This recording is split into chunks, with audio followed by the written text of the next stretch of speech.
Paz do Senhor, meus irmãos. Amém. Deus abençoe a todos. Vamos ver se vai funcionar o controle aqui, meu jovem. Abra sua Bíblia comigo, por favor. Segunda carta de Paulo a Timóteo, capítulo número 3. Segunda carta de Paulo a Timóteo, capítulo de número 3. Sou grato a Deus por estarmos aqui, eu e minha esposa. Sou grato a Deus pela vida do pastor Hildo, da sua família e de todos os pastores aqui dessa comunidade. Prazer imenso conhecê-los. Que Deus os abençoe, que Deus prospere esse ministério para a glória do seu nome. Eu fiquei muito feliz com o tema proposto nesta noite, que é a volta de Jesus. E falar sobre esse tema na noite de ceia é melhor ainda, né? Já que nós ceamos com data marcada para acabar, até que Ele venha. Quando Ele vier, não cearemos mais aqui, cearemos com Ele para a glória do seu nome. Então, lidar com a vinda de Jesus, os irmãos sabem que o retorno do Mestre é um assunto dentro de um assunto teológico chamado de escatologia, né? E quando nós pensamos sobre isso é maravilhoso. Existem vários pontos, várias nuances, vários aspectos sobre a volta de Jesus, mas hoje eu quero pensar sobre um dos sinais da volta de Jesus. Então, abra sua Bíblia comigo. Opa, tá aí os slides, deixa eu só ver se vai... Aquele receptor tá aí na entrada USB? Joia. Então, deixa eu ver se vai rolar. A distância não vai, então eu vou precisar de você. Espero que você me acompanhe aí, nós estejamos em sintonia, ok? Deus abençoe. Então olhem só o texto bíblico, capítulo 3 da segunda carta de Paulo a Timóteo, do versículo de número 1 ao versículo de número 5. Eu vi que vocês usam o programa Rorix, né? Então lá dá para achar uma versão, né? Eu estou usando a versão NVI. Se você conseguir pôr o texto aí para que os irmãos me acompanhem na mesma versão, será ótimo. Segunda carta de Paulo a Timóteo, capítulo de número 3, verso de número 1 até o verso de número 5. A palavra de Deus diz assim: saiba que nos últimos dias sobrevirão tempos difíceis. Isso porque os homens serão amantes de si mesmos, apegados ao dinheiro, arrogantes, orgulhosos, blasfemos, desobedientes aos pais, ingratos, ímpios, insensíveis, irreconciliáveis, caluniadores, sem domínio próprio, cruéis, inimigos do bem, traidores, impetuosos, soberbos, mais amantes dos prazeres do que amantes de Deus, embora tenha aparência de piedade, negam seu poder. Afaste-se destes também. Que conselho, hein? Curve sua cabeça, ore comigo, por favor. Obrigado, Senhor. Obrigado por estarmos aqui, obrigado porque o Senhor tem nos capacitado a prestar a Ti o culto que lhe é devido. Obrigado porque desde o início o Senhor tem sido bom conosco, o Senhor tem lidado com os nossos corações. E agora, Deus, olhando para esse texto, eu peço a Sua graça, que os nossos corações e mentes estejam atentos à Tua palavra, e que o Senhor substitua qualquer distração e qualquer agitação dentro de nós por devoção à Tua palavra. Ajuda-nos aqui, precisamos da iluminação do Teu Espírito, não apenas para compreendermos esse texto, mas para colocá-lo em prática. Então, Deus, esta é a Tua palavra, que o Teu povo a leia, que o Teu povo a compreenda, que o Teu povo a viva e que o Teu povo a proclame para a glória do Teu nome. Continua conosco. Amém. Os irmãos podem sentar-se, por favor.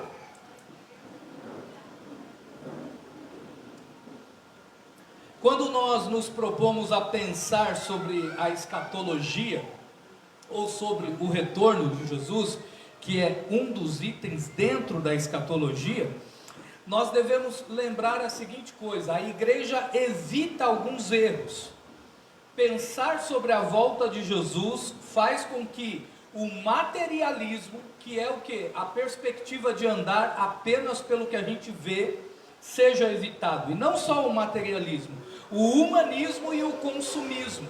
Se você quer que a sua igreja viva com a perspectiva no céu, na eternidade, fale sobre a volta de Jesus.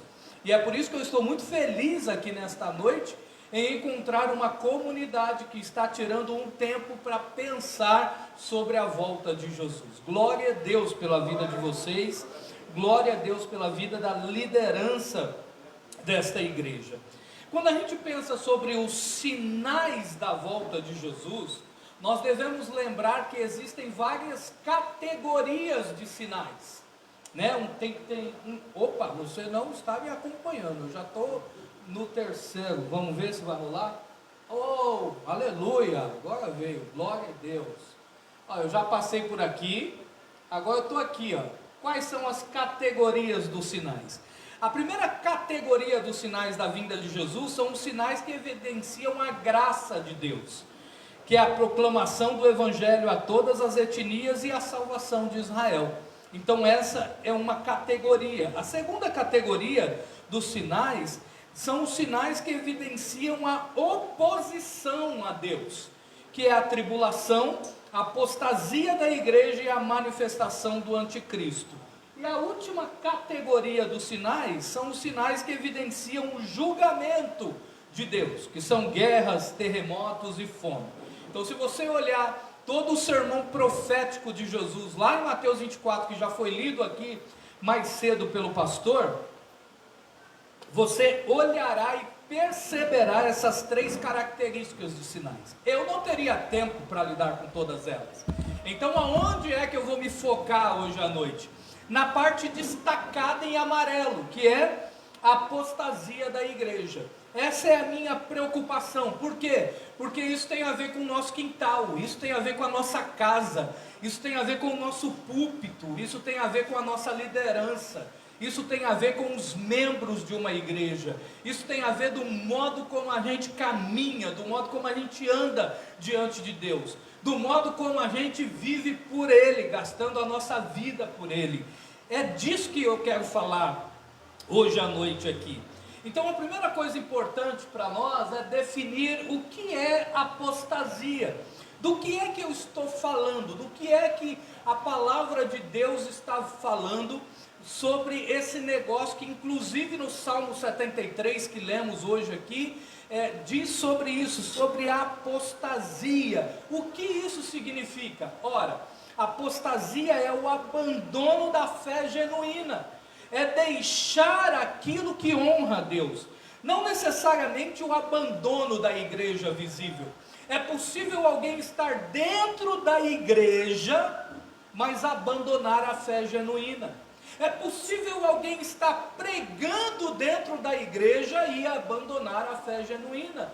É possível alguém ser considerado um líder e abandonar a fé genuína. Ora, quando você olha para a mídia, você encontra um monte de gente dizendo que é pastor, um monte de gente dizendo que é líder cristão, e quando você vai ver o que ele anda ensinando e pregando, você vai ver que ele está longe daquilo que nós chamamos de ortodoxia, que é o ensino correto das Escrituras. Então, com certeza a apostasia é o abandono e oposição da verdade, que é a palavra de Deus.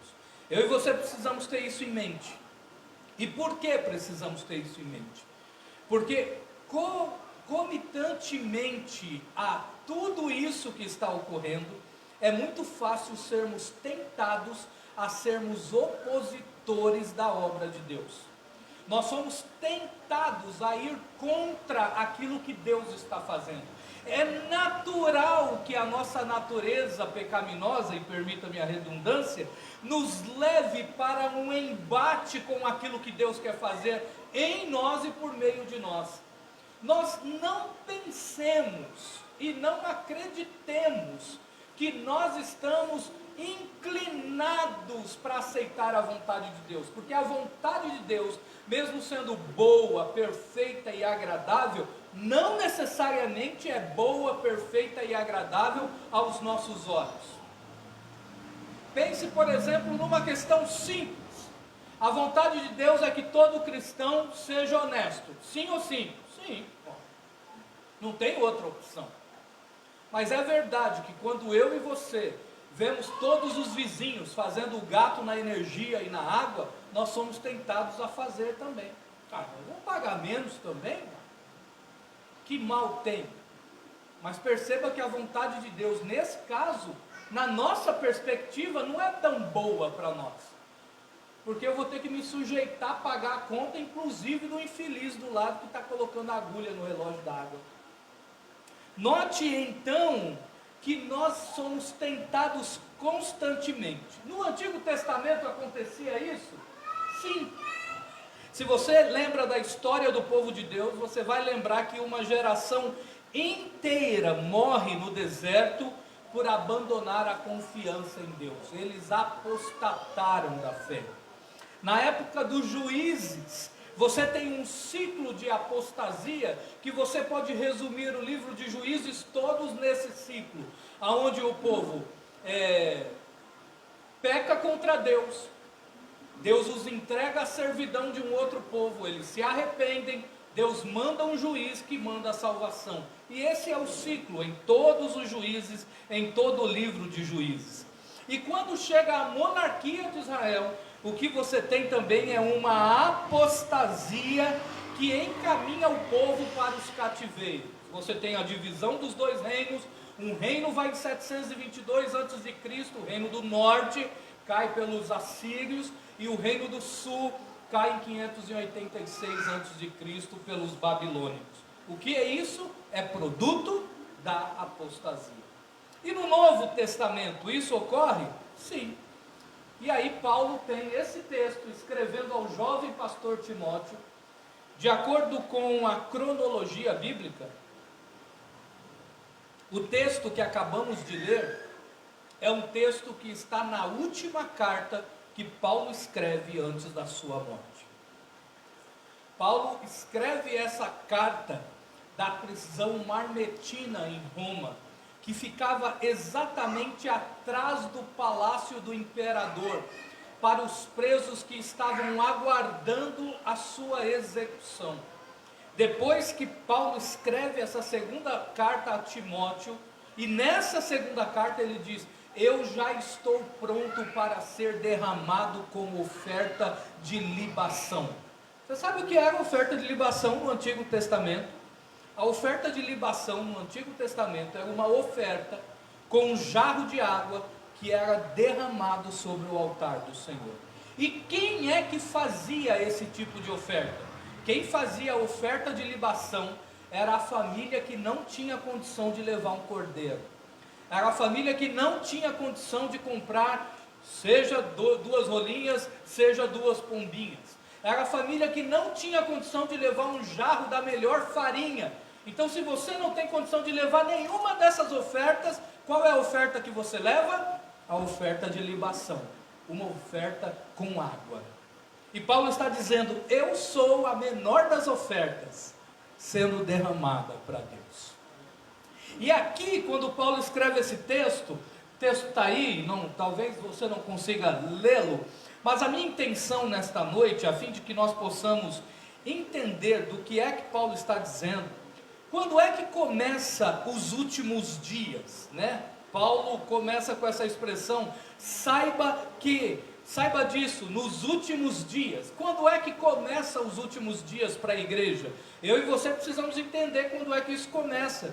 E isso começou lá em Atos dos Apóstolos, capítulo de número 2, quando Pedro está pregando no dia de Pentecostes. Ele cita o profeta Joel e ele diz assim: isso foi o que disse Joel, que nos últimos dias Deus derramaria do seu Espírito sobre toda a carne. Quando é que inaugura os últimos dias então, na cronologia de Deus, no relógio de Deus? Inaugura quando a igreja nasce, quando o Espírito Santo desce sobre a igreja. Desde lá estamos vivendo os últimos dias. O que é que isso significa, pastor? Significa que Deus não deve nada absolutamente para ninguém. O Senhor pode voltar hoje. E se ele voltar hoje, ele busca o seu povo, quem ele quer levar. Então nós precisamos tirar da mente que nós estamos aguardando um evento. Nós não estamos aguardando um evento, nós estamos aguardando uma pessoa.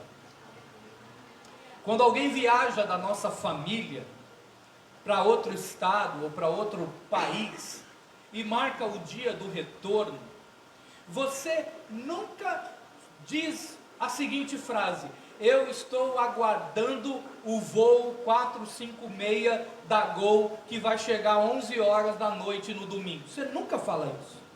Você sempre fala: eu estou aguardando a minha esposa voltar. É disso que a gente fala.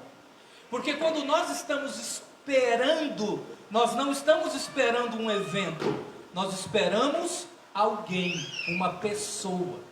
No que diz respeito ao retorno de Jesus, nós precisamos ter em mente, nós aguardamos uma pessoa, não um evento. E quando aguardamos uma pessoa, nós não esperamos essa pessoa chegar, nós falamos com ela antes. Nós ligamos para ela antes, nós mandamos mensagem antes, nós nos relacionamos com ela antes. E é disso que se trata a nossa vida. Se trata do quanto nós estamos caminhando com Jesus. Se trata do quanto nós estamos vivendo para Ele. E quando Paulo escreve esse texto, Paulo está escrevendo esse texto para um jovem pastor que foi deixado na cidade de Éfeso, morrendo de medo do ministério, das dificuldades que ia enfrentar. E Paulo está dando a esse pastor ferramentas de como conduzir uma igreja para a glória de Deus. E em meio a esse conduzir uma igreja, Timóteo precisava ter em mente que ele não salva ninguém. Timóteo precisava ter os pés no chão. E aqui, pastores, nós precisamos ter os pés no chão. Nós só alcançamos os ouvidos das pessoas. Quem alcança o coração é o Senhor. Nós não somos salvadores de ninguém. Não somos nós que redimimos ninguém. Esse é um trabalho de Deus. Nós somos cooperadores dele. E Timóteo, naquela aflição, naquela angústia de como seria o seu ministério, Paulo disse: olha, você precisa entender, Timóteo, que os homens nem sempre vão querer te ouvir. Pelo contrário, nos últimos dias serão isso aí. E eu quero lidar com você a partir desses termos, de modo individualmente, mas colocando aí, o que cada termo desse traz em si, na teologia bíblica. O que é que Paulo quer dizer para Timóteo, quando ele diz que nos últimos dias os homens serão egoístas? E qualquer semelhança aqui não é mera coincidência, porque nós estamos vivendo os últimos dias. Desde Atos dos Apóstolos nós estamos vivendo os últimos dias. Não é novidade nenhuma para nós que em meio ao nosso ministério nós possamos encontrar pessoas nesse padrão, nesse perfil, e às vezes até dentro da igreja, pessoas que estão mais atentos aos seus próprios interesses, pessoas que amam o dinheiro, pessoas que gostam de ostentar o que têm, pessoas que desprezam os demais, pessoas que difamam as pessoas. Percebam que esta lista, a ideia é que essas pessoas nunca estejam dentro do povo de Deus. Mas, se houver a apostasia é reconhecida por isso. Agora note, desobediente aos pais. E isso é interessante, porque me parece que há filhos aqui nesta noite. Eu vi alguns jovens aqui, inclusive vi cantando aqui, muito bem, por sinal. Eu costumo dizer para as minhas filhas, eu tenho uma filha de 20 anos e outra de 11 anos. Eu costumo dizer para elas que Deus entregou um ministério para elas, assim como entregou para mim e para a mãe delas. para nós, é o ministério de ser pai e mãe, de ter que sair, de ter que trabalhar e dar a elas todo o conforto possível, todo o estudo possível, dar a elas todas as condições que Deus nos dá para servi-las. Mas Deus entregou um ministério para os filhos também. E sabe qual é o ministério que Deus entregou para os filhos? O ministério da obediência, o ministério da submissão. É inadmissível que depois de todo o sacrifício que um pai faça por você, ele tenha que brigar com você para você lavar uma louça em casa. A sua mãe tenha que brigar com você para você arrumar o seu quarto. Me parece que não é próprio daqueles que se dizem filhos de Deus a insubmissão.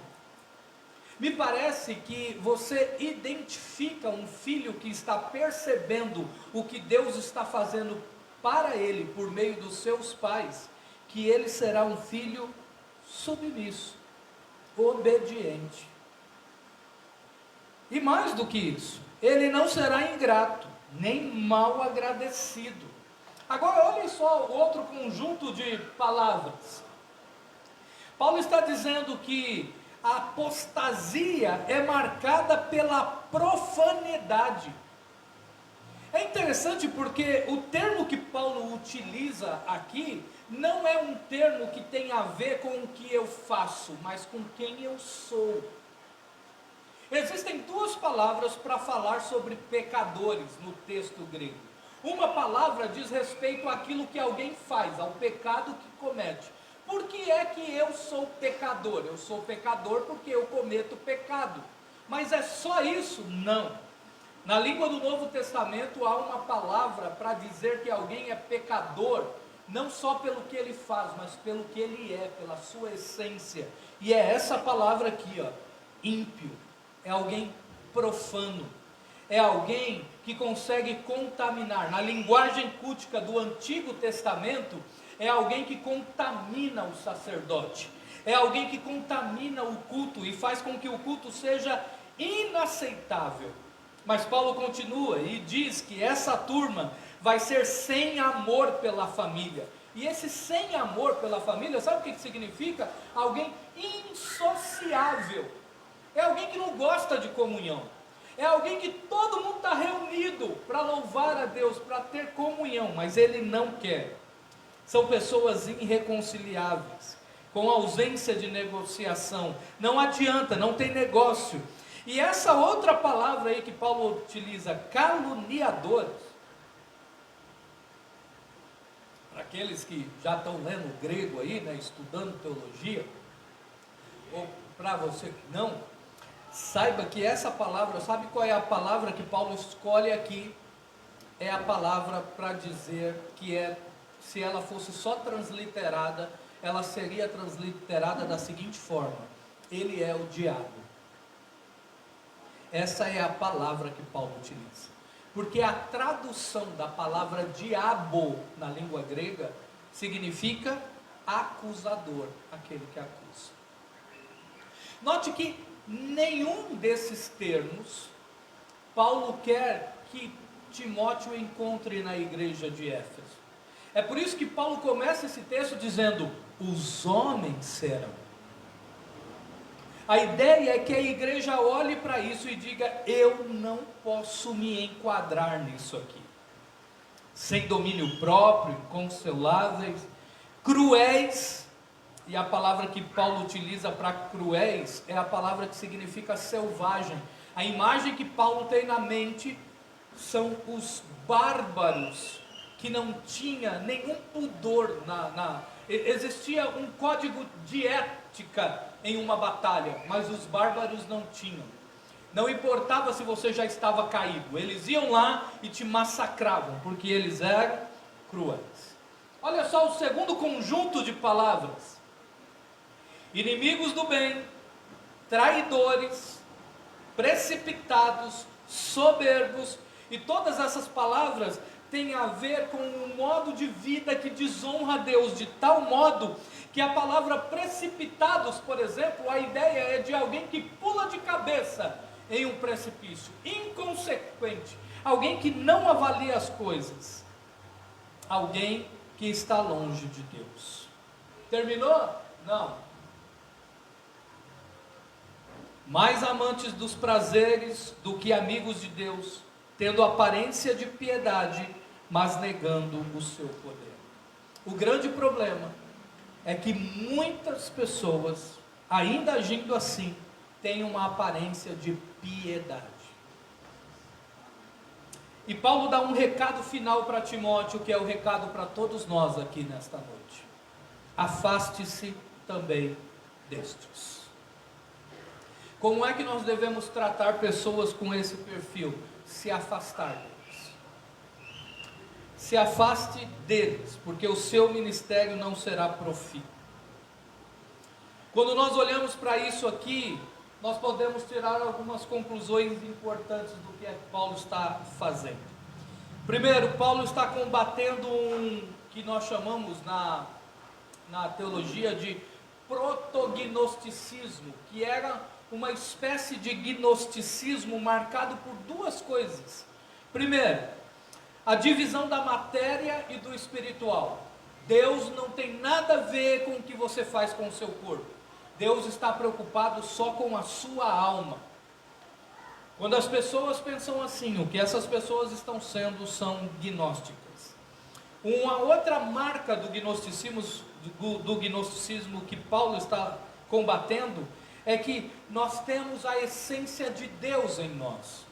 Nós também somos deuses, de tal modo que podemos determinar o que queremos. Nós podemos dar ordens a Deus. Paulo está combatendo exatamente isso. Sendo assim, nós podemos tirar algumas conclusões importantes nessa noite. Primeiro, a apostasia ocorre desde o início da igreja, assim como a tribulação. A apostasia ocorre dentro do cercado da fé cristã. Portanto, a era da igreja é marcada por apostasia. Não estranhe quando você vê um escândalo aqui e outro escândalo lá. Mas tem uma implicação disso tudo.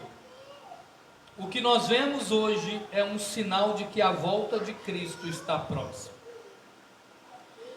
Sendo assim, como é que eu posso reconhecer a apostasia dentro da igreja?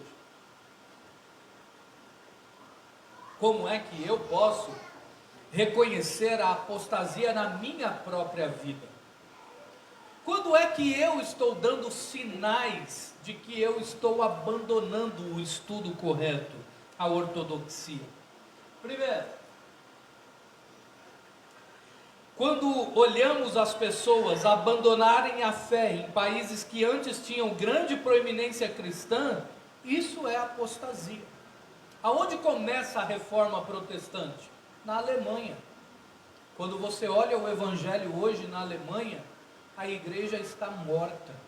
Hoje nós estamos precisando enviar missionários para a Alemanha, para que Deus possa salvar gente. Quando líderes cristãos abraçam o liberalismo, negando a autoridade das escrituras, isso é apostasia. Tome cuidado com o tipo de frase. A Bíblia não é a palavra de Deus, ela contém a palavra de Deus. Quando você ouvir isso, se afaste desse tipo de gente. Mas mais do que isso, quando em uma igreja é pregado o esoterismo ao invés do esoterismo, isso é apostasia. E pastor, o que o senhor está falando agora? Se a pronúncia foi a mesma. A pronúncia é a mesma, o significado é diferente. E quais são as diferenças entre esses dois modos de espiritualidade? O esoterismo com S é o conhecimento ou relacionamento interno, uma experiência espiritual exercida no culto, disponível só para alguns. É só alguns que têm contato com Deus. Deus não está disponível para todo mundo. E o esoterismo com X, que é o que nós cremos, é o conhecimento ou relacionamento publicamente disponível, acessível a todos os que se propõem buscar e estudar. Em outras palavras, Deus está disponível em seu relacionamento com todos nós.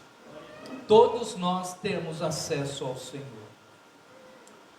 Continuando aqui nos portantos, quando heresias que se parecem com a verdade são ensinadas e propagadas na igreja, isso é apostasia. Quando líderes e cristãos possuem uma vida dupla, isso é apostasia. Quando nós aqui na igreja somos uma coisa, mas outra em casa, quando aqui na igreja nós fingimos ser crentes, mas os nossos negócios são negócios desonestos, no trabalho somos desonestos, isso é ter uma vida dupla, isso é apostasia. Que Deus tenha misericórdia de nós, que aquilo que somos aqui seja apenas o reflexo daquilo que somos em casa, que a nossa família possa testemunhar o crente que nós somos, que as nossas esposas não tenham vergonha de dizer quem somos, e que os nossos filhos saibam exatamente como caminhar a partir daquilo que nós mesmos somos. Quando olhamos para tudo isso, podemos dizer mais algumas coisas sobre isso. Quando filosofias, psicologias e psiquiatrias humanistas são adotadas em uma igreja em detrimento da Bíblia, isso é apostasia. Quando as disciplinas espirituais são deixadas de lado, isso é apostasia. E aqui hoje, eu tenho uma pergunta para cada um de nós, e que cada um de nós possamos responder para o próprio Senhor. Quantos capítulos da Bíblia você leu essa semana? Quanto tempo em oração passamos em casa? Qual foi a última vez que você praticou o jejum bíblico? Quem aqui da igreja é uma pessoa de confiança para você confessar os seus pecados? As disciplinas espirituais nos deixam alertas e nos protegem contra aquilo que o diabo quer fazer na nossa vida. Agora, que tudo isso abra os nossos olhos, e eu quero concluir nessa noite com a seguinte reflexão: os verdadeiros cristãos não permanecem na apostasia. Por que não? Eu não sei o quanto isso te ofende, mas eu quero chamar aqui para a nossa conversa o próprio Jesus, quando em João 10, do 27 ao 29, ele vai dizer algo importante para nós. Ele diz a seguinte coisa: as minhas ovelhas ouvem a minha voz, eu as conheço, e elas me seguem. Eu lhes dou a vida eterna, e elas jamais perecerão. Ninguém as poderá arrancar da minha mão. Meu Pai, que as deu para mim, é maior do que todos. Ninguém as pode arrancar da mão de meu Pai. Sendo assim, eu trago aqui uma palavra de esperança para todos nós. É possível que eu e você, à medida em que olhamos para essa lista que Paulo faz, possamos nos identificar em algumas dessas características. Mas nós temos o conforto da palavra de Jesus, que mesmo em meio aos nossos pecados, Ele não nos deixará cair, mas Ele nos ergue, como Ele mesmo promete no Salmo 23. Você sabe que o Salmo de número 23, em uma das suas partes, diz que Ele me fazem repousar em pastos verdejantes, guia-me às águas tranquilas. E eu gostaria de te dar uma informação importante sobre essa poesia hebraica. O verbo que o salmista Davi utiliza para guia-me, ele está em um modo na língua hebraica que não significa que o pastor está na frente conduzindo as suas ovelhas. Não. Havia uma situação com os pastores da época em que uma ovelha poderia ter torcido uma pata ou ter sido atacada por algum predador, e essa ovelha estava caída, essa ovelha estava desanimada de tal modo que o pastor tinha apenas duas escolhas para fazer: ou deixava aquela ovelha caída onde estava para morrer, ou a colocava sobre os seus ombros e levava-a até um lugar seguro. Pois bem, o modo como Davi utiliza o verbo guia-me às águas tranquilas significa uma ação com força, que depreende força, que o pastor foi lá, pegou essa ovelha que não tem condição de ir, colocou em seus ombros e levou até as águas tranquilas. Essa é uma palavra de esperança para nós. Porque é verdade que eu e você, às vezes, estamos cheios de carrapichos, patas quebradas, sem condições de andar, envolvidos em pecados. Mas Deus nos pega em seu ombro e nos leva para um lugar seguro. Ninguém nos arranca das mãos do Senhor. Eu faço questão de destacar 2 pontos nesse verso que leio. Ninguém pode arrancar da mão de Jesus e ninguém pode arrancar da mão do Pai. Vamos em pé, vamos orar. Então, nesta noite, qual é o nosso trabalho? O nosso trabalho é orar como Agostinho orou no 4º século. Tem uma oração de Agostinho no 4º século que ele orava da seguinte forma: Senhor, dai-me o que tu pedes, e então pede-me o que quiseres. Em outras palavras, Agostinho está dizendo a seguinte coisa para Deus: eu sou incapaz, Deus, de ser aquilo que o Senhor quer que eu seja. Então me dê santidade, me dê condições de orar, de ler tua palavra, de viver uma vida que te agrade. E então pede-me o que o Senhor quiser, porque é só a tua graça que me faz ser o que o Senhor quer que eu seja. Ore assim nessa noite, em nome de Jesus. Obrigado, Senhor. Obrigado pela oportunidade de comunicar a tua palavra com os meus irmãos. Que o Senhor nesta noite nos fortaleça em ti e nos conduza para o lugar que o Senhor mesmo quer. Nós somos fracos e pequenos, e é possível que tantos desses pecados que lemos nesta noite nós estejamos vivendo. Mas pedimos a tua graça sobre nós, e que o poderoso sangue de Jesus nos perdoe, para que o nosso relacionamento com o Senhor seja aqui e agora, para que quando Cristo voltar, possamos, ó Deus, estar com eles, felizes, contentes, alegres, porque fomos ao encontro do Senhor. Receba a nossa gratidão hoje e sempre, em nome de Jesus. Amém. Deus abençoe, meus irmãos. Muito obrigado.